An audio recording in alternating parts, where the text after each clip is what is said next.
Dr. Know-It-All. I am with Liam Donovan here from Samsung, and you're going to talk to us about AI, a lot of collaborations, and specifically your collaboration with Tesla with your smart things. And so thank you, I appreciate it. So fire it up, man, let me know. Yeah, so through our Smart Things application, we have AI Energy Mode. And what AI Energy Mode is going to tailor your energy usage to your specific energy saving goals that you want. And the way it's this is consumer level, right? This is in your house? Correct, yes. Okay. So any Samsung devices can connect with the Smart Things app and some select third-party devices as well. And you can manage your energy use through all of those through our AI Energy Mode offered in the Samsung Smart Things app. Super. And the way that's going to work is through optimal charging and optimal scheduling. Okay. So optimal charging for devices you have to charge, what that's going to do is during low carbon intensity times of day, or where energy use is lower, it's A, less expensive, and B, you're not contributing as much to the carbon footprint in your area. Cool. So it's going to charge during those times of day to both save you money and also contribute a little less to that carbon footprint. Right. Super. And then optimal scheduling, what that's going to do for devices that don't charge, such as your refrigerator or a laundry machine that's going to be plugged in all the time, it's going to power on those devices. And for a refrigerator, something that's going to be running all the time, it's going to hit its max settings during those times. Cool. So again, saving you money and also helping reduce your contribution to that carbon footprint. So something like a dishwasher, instead of having to just go like, turn on now, you're just like, just wash it sometime today. Correct. And that's all through the Smart Things app and the connectivity through Wi-Fi with that. Awesome. And even better, to continue your savings, you can earn what's called an eco stamp for the amount of energy you're saving. And what those eco stamps are going to do is be stored in your Smart Things app, and those can be redeemed through Samsung's website for purchases of future Samsung products as well to keep your savings going. That's awesome. That's even better. It's like actual real savings, not just, you know. No, it's an awesome program. That's a good program. I like that. Cool. And then, of course, we got Smart Things with Tesla. So, yeah, of tell me course, about yes. that. So, Tesla has a lot of great, innovative products for an eco-friendly and sustainable power source that you can both create power and manage power in the home. So, they have their solar roof, inverter that'll change that power into your power wall where it's stored. They have this wall charger. You know, if you have an EV vehicle, you can charge it whether it's Tesla or not. There's a converter offered for it. And then where Samsung comes in is with our Smart Things app and how you can monitor your power usage for each specific device connected to it, including those Tesla products you have. So you can see the energy you're creating, what you have stored left, what you're using in your charger, and then all of your devices in the house can be connected to Smart Things. So through a 3D map or a breakdown, whichever you choose, you can monitor your energy usage. Right here, this leaf is going to show you you're in AI Energy Mode and show you how much energy you're saving through that mode. And then you have a breakdown for the whole house's energy savings right there as well. And another functionality we have with Tesla is, you'll see it pop up here in a moment, but there is going to be right there, AI is going to let you know a storm's coming. So it's going to pay attention to the news. And it's also going to let you know, okay, you're off grid, you're now using your backup power, so you know it's on. And then again, that'll let you know your AI energy settings are on, so that way you can get the most life out of that backup power. And so this is like, I mean, this is just your TV in your living room.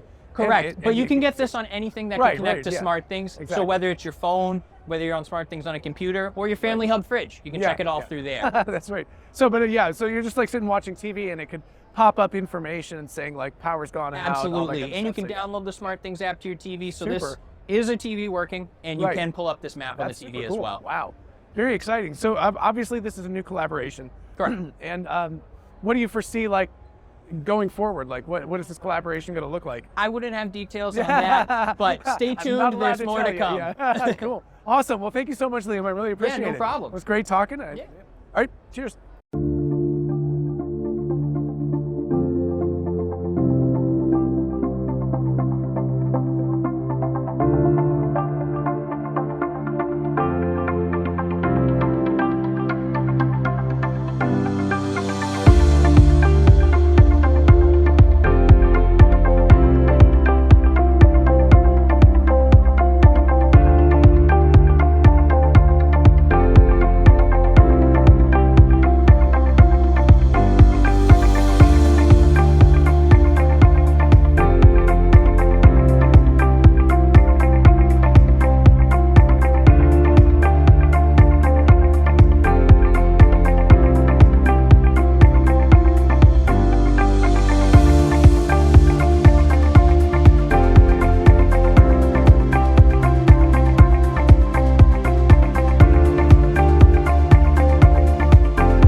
All right, so that was really cool what Liam was talking to us about with Samsung and their smart things.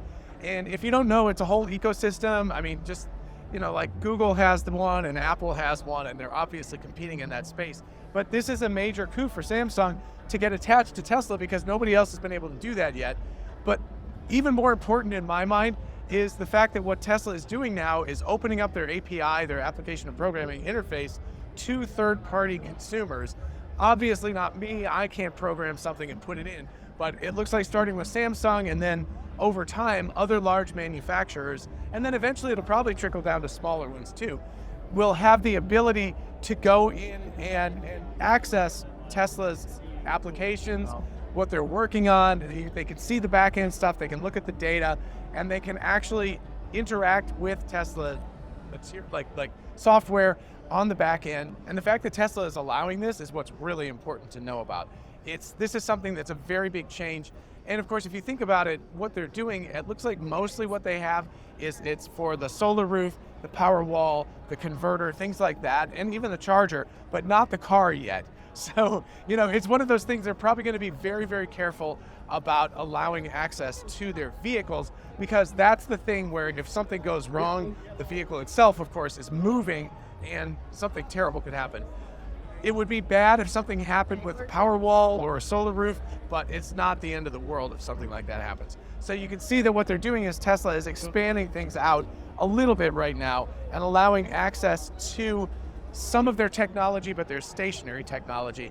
And then eventually, hopefully what we'll see is access to the API in the cars as well. That may only come in the form of like some games that are specific, or some specific things that your phone can access through a third-party app instead of Tesla or something. So those are the kinds of things that we should look for. But it's really cool to see Tesla opening up and really looking at third parties and allowing third parties to have access to their technology. And of course, like I said, Samsung, as far as I know, is the first one, so very, very cool for them. And of course, their micro OLED displays were also cool too. Put a little B-roll of that over the top just so you have some eye candy to look at. Very, very impressive stuff. So awesome from Samsung and awesome from Tesla.